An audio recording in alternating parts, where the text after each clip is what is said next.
Welcome to Bespoke Diaries. Today's article is on Once a Child Laborer, Now Feeding Thousands of Hungry Folk, by Malleshwar Rao, founder, president, Don't Waste Food, India. I was born in a family in Nizamabad with no financial means to support me at all.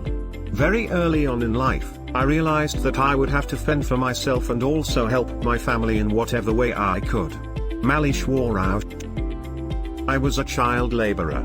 I spent my early years as a construction worker in and around Hyderabad, says 26-year-old Malleshwar Rao, a resident of Hyderabad. What's incredible about his story is how the once child laborer has turned around not just his own life but also impacts the lives of many others today. Rao and his organization, Don't Waste Food, collects food from around the city and feeds the poor. On a daily basis, Rao feeds around 2,000 people.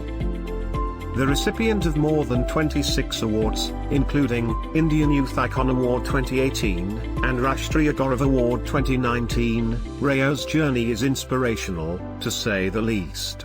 Speaking about his growing up years, he says, "I was born in a family in Nizamabad with no financial means to support me at all.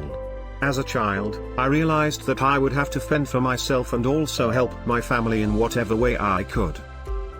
When noted social reformer, Hemlata Lavanam, noticed the child, his fortunes changed.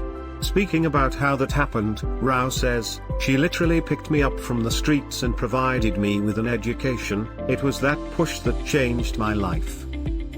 Rao spent the rest of his educational years at Samskar Ashram Vidyalayam, an institution that was co-founded by Hemlata and her husband. I was there with her until her death in 2008. Talking about the school itself, Rao says, "The atmosphere of the school made all the difference to us. The school had children from various underprivileged backgrounds, and we all grew up together. Children whose parents were from different professions studied with me.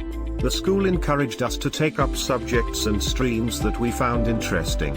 With this kind of upbringing, Rao decided to do something meaningful with his life and serve society. So what did he do? "Once I left school, I took up a job in an ashram that took care of TB patients. It also helped stabilize the financial condition of my family," he says.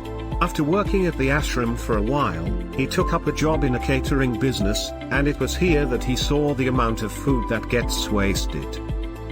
"When I had just moved to Hyderabad, I remember sleeping on the platform with not a morsel in my stomach. I did not have the money then to buy any food, and that memory was very fresh in my mind," he shares. The desire to help others in a similar situation led to the birth of an organization called Don't Waste Food in 2012. Don't Waste Food, together with some friends, Rao would carry large gunny bags and went around the city collecting food that would otherwise get wasted.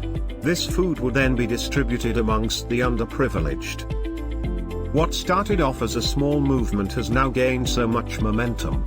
As of now, with the help of various volunteers, we feed almost 2,000 people each day, says Rao. The movement has now spread to cities like New Delhi, Rohtak, and Dehradun, raising the number of daily beneficiaries to around 10,000. From where do they collect food? Initially, Rao would go about the city looking for events where he might get leftover food, but social media has made it a lot easier now. "We have a Facebook group through which people contact me and leave messages for us to come and collect food from a particular location. That makes it a lot easier for us to operate. We get calls from restaurants, private events and functions, and even from individuals who wish to donate food after late-night parties in their homes," he says. When asked how he manages all this by himself, he says, "On weekends, there are many from the IT sector who come and volunteer. If on some days there is no one, then I set out with the food all by myself." Thank you for your time. Don't forget to like, subscribe and share. Do leave your thoughts in the comments section below. For similar type of article, please reach us at contact@thebespokediaries.com, or you can visit our website www.thebespokediaries.com.